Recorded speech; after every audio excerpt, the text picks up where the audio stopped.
اللہ تعالیٰ یہ خواب کیوں دکھاتا ہے بندوں کو؟ اور یہ ایک ایسا عمل ہے کہ جو انسان جس پہ قابو نہیں پا سکتا، جو انسانی ڈسکوری سے باہر ہے کہ ایسا کیوں ہوا. آپ دیکھیں کہ انسان دو چیزوں کا مجموعہ ہے، ایک اس کا جسم ہے اور ایک اس کی روح ہے. جہاں یہ دونوں آپس میں ایک دوسرے سے موافقت کرتے ہیں، ایک دوسرے کے ساتھ کوآرڈینیٹ کر رہے ہیں، وہاں یہ ایک دوسرے سے کشمکش بھی کرتے ہیں. بعض اوقات جسمانی خواہشات روح پر غالب آ جاتی ہیں، بعض اوقات روحانی کیفیات جسم پر غالب آ جاتی ہیں. عام طور پر دن میں جب ہم دنیا کے کام کر رہے ہوتے ہیں تو ہمارا جسم ایکٹیو ہوتا ہے، اور اس کا نتیجہ کیا ہوتا ہے کہ روح کی جو کار فرمائیاں وہ ذرا لو ہو جاتی ہیں. رات کو جب ہم سوتے ہیں اور جسم ہمارا بالکل بے حس ہو جاتا ہے تو پھر روح جو ہے وہ ابھر کر آتی ہے، اس کی کار فرمائی بڑھتی ہے، وہ زیادہ ایکٹیو ہو جاتی. پھر آپ کو قرآن کی وہ آیت بھی یاد ہوگی کہ جس میں اللہ تعالیٰ فرماتے ہیں کہ جب انسان سوتا ہے تو ہم اس کی ایک روح لے لیتے ہیں، جس کو زندگی دینی ہوتی ہے وہ واپس لوٹا دیتے ہیں، ورنہ جو دوسری باقی ہوتی ہے وہ بھی لے لیتے ہیں.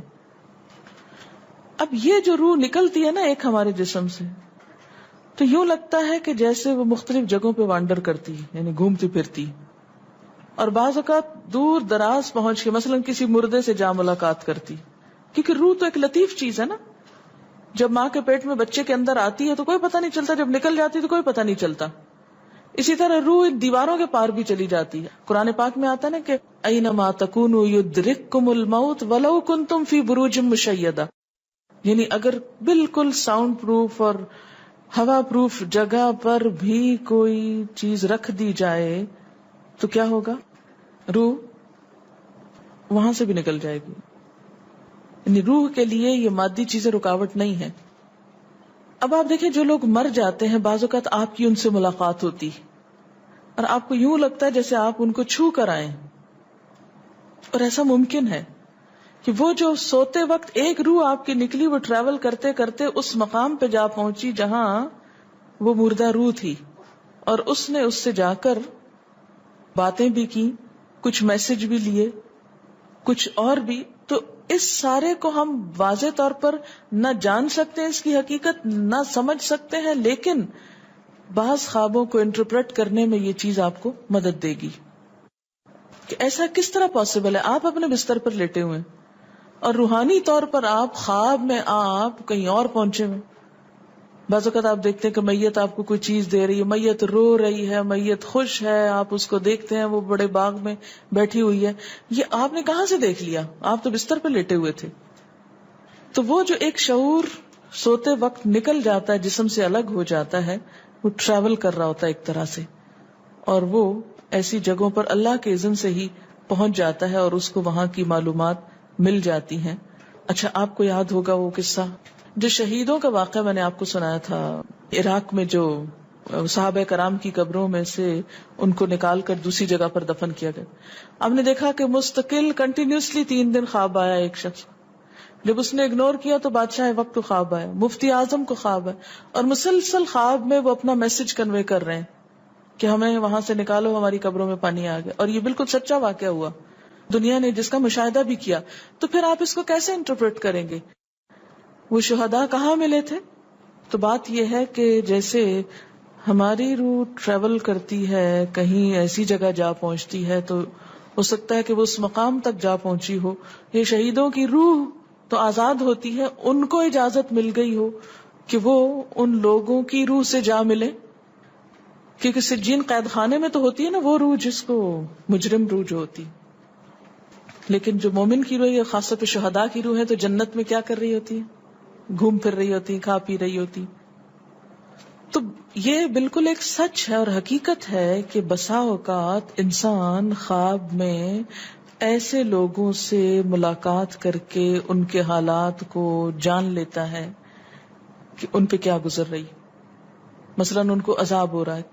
یہ عام بات ہے نا کہ میت کو جس حال میں دیکھو اسی حال میں ہوتی ہے. یعنی اگر خواب میں دیکھیں کسی نے اپنے والدین کو دیکھا کہ وہ بہت رو رہے ہیں فوت ہونے کے بعد، تو کیا کرنا چاہیے؟ ان کی طرف سے صدقہ دعا کرنی چاہیے. یہ بھی اللہ کی ایک رحمت ہوتی ہے کہ ان کو موقع دے دیا جاتا ہے کہ وہ اپنا میسج کنوے کر دیں. ایک طرح سے وہ اس کے دل کی بات نہیں ہوتی، الا یہ کہ آپ کسی انسان کے بارے میں بہت برا گمان رکھتے ہیں اور آپ اسے دیکھتے ہیں کہ وہ رو رہا ہے یا کچھ، لیکن کئی اور لوگ دیکھتے ہیں کہ وہ ہنس رہا ہے، کھیل رہا ہے. تو اس کا مطلب یہ ہے کہ پھر آپ ان دو کا کنٹراڈکشن کیسے دور کریں گے؟ تو پھر آپ یہ دیکھیں گے کہ جس نے خواب دیکھا ہے اس کا اپنا نظریہ اس شخص کے بارے میں کیا تھا، کیونکہ اس کی اپنی بدگمانی تو نہیں اندر چھپی ہوئی تھی کہ جو سوتے وقت اوپر ابھر آئی اور اس نے وہ روپ اس طرح کا دکھا دیا. پھر وہ حدیث نفس میں آ جائے گی، دل کی بات میں وہ چیز آ جائے گی. ٹھیک. تو نبوت کا جیسے انبیاء علیہ السلام کو کچھ غیب کی خبریں دے دی جاتی تھی، اسی طرح عام انسانوں کو خواب کے ذریعے کچھ غیب کی خبریں دے دی جاتی ہیں. لیکن کسی بھی خواب کے سچا ہونے کی آپ کوئی دلیل نہیں رکھتے. ایز سچ واضح بات یہ نہیں کہہ سکتے کہ میں نے جو خواب دیکھا وہ بالکل سچ ہو جائے گا، یہ آپ دعویٰ نہیں کر سکتے. نبوت کا تو دعویٰ کیا جا سکتا ہے، لیکن آپ اپنے خواب کا دعویٰ نہیں کر سکتے کہ میں نے جو دیکھا ہے وہ بالکل سچ دیکھا. ہو سکتا ہے آپ کو شیطان نے ڈرایا ہو سکتا ہے کہ آپ کے اپنے دل کی سوچیں اور خیالات اس میں آ رہے ہوں، اور خصوصاً اس وقت جب دو متضاد آپ کو خبریں ملیں. مثلا ایک شخص آپ کے پاس آتا ہے، وہ کہتا ہے کہ میں نے آپ کے بارے میں بہت اچھا خواب دیکھا. دوسرا آتا ہے کہتا ہے کہ میں نے آپ کو اچھے حال میں نہیں دیکھا. اب یہ فرق کس چیز کا ہو گیا؟ اس کے اپنے گمان کا فرق ہے. ایک آپ کے بارے میں گمان اچھا رکھتا ہے، وہ آپ کو اچھا دیکھنا چاہتا ہے لہذا وہ آپ کو اچھا دیکھ رہا ہے، اور دوسرا آپ سے حسد رکھتا ہے اور وہ آپ کو ہر قیمت پہ ختم ہوتے دیکھنا چاہتا ہے. وہ ویسے تو مار نہیں سکتا آپ کو، لہذا خواب میں مار لیتا ہے اور خواب میں آپ کا حال برا دیکھ لیتا ہے. تو وہ خواب دراصل کیا ہوتا ہے؟ اس کی اپنے نفس کی بات ہوتی ہے.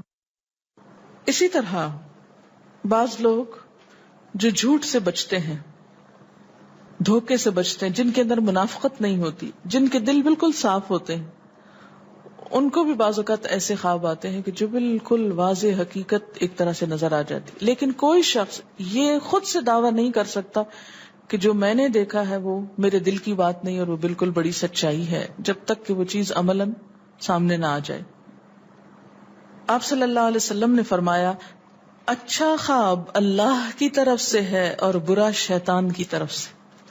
یعنی اگر آپ کسی کو برا دیکھ رہے ہیں یا کسی کی برائی دیکھ رہے ہیں تو وہ دراصل کیا ہے؟ شیطان ہے آپ کے اندر، جو آپ کو اس شخص کے خلاف یا کسی خاص واقعے کے خلاف بھڑکا رہا ہے، اور آپ اپنی تسلی کر لیتے ہیں خواب کے ذریعے. فرمایا پس جب کوئی شخص پسندیدہ خواب دیکھے تو اسے صرف اس شخص سے بیان کرے جس سے محبت اور اعتقاد ہے. یہ میرا مشورہ نہیں، نبی صلی اللہ علیہ وسلم کا ہے آپ سب کے لیے. بخاری اور مسلم کی روایت ہے کہ جب کوئی اچھا خواب آپ دیکھیں تو کیا کریں؟ اس کو بتائیں جس سے آپ محبت رکھتے ہو، وہ آپ سے بھی رکھتا ہو اور جس پر آپ کا اعتماد ہو. جیسے حضرت یعقوب علیہ السلام نے کیا کہا تھا بیٹے کو کہ مجھے تو بتا دیا، بھائیوں کو نہیں بتانا. اور جب مکروہ خواب دیکھیں تو حق تعالی سے اس خواب کے شر اور شیطان کے فتنے سے پناہ مانگے. جب برا خواب دیکھیں تو اس خواب کے شر اور شیطان کے فتنے سے پناہ مانگے کہ شیطان بہکانے لگا انسان کو. اچھا آپ دیکھیں کہ بعض اوقات یہ ہوتا ہے کہ جسے ہمارا کسی سے اختلاف ہوا ہے، عقیدے میں، گھر کے جھگڑے میں، کسی ذاتی اس میں، تو ہم کمزور ہوتے ہیں، مجبور ہوتے ہیں، اس کو کچھ کہہ نہیں سکتے. تو پھر ہم بعض اوقات اپنی تسکین کیسے کرتے ہیں؟ خوابوں میں کرتے ہیں. مثلا ایک لڑکا کسی سے شادی کرنا چاہتا ہے اور وہ کر نہیں پاتا، اس کو وہ رشتہ مل نہیں رہا، تو وہ خواب میں دیکھتا ہے کہ اس کی شادی اس سے ہو گئی ہے، اس لڑکی سے. تو بعض خوابوں کی نوعیت بس صرف اتنی ہوتی، اس سے زیادہ اس کی حقیقت نہیں ہوتی. اچھا بعض اوقات جیسے کسی سے ضد ہے، عداوت ہے، دشمنی ہے آپ کی، اب آپ اس کو خواب میں برا دیکھ رہے ہیں، اس کی برائی دیکھ رہے ہیں، تو یہ دراصل کیا ہے؟ شیطان کا شر ہے جو آپ پہ غالب آ گیا ہے. آپ اس کی برائی چاہتے ہیں، ویسے کچھ کر نہیں پاتے، مجبور ہیں آپ، تو آپ خواب کے ذریعے وہ اپنی تسلی کر لیتے ہیں.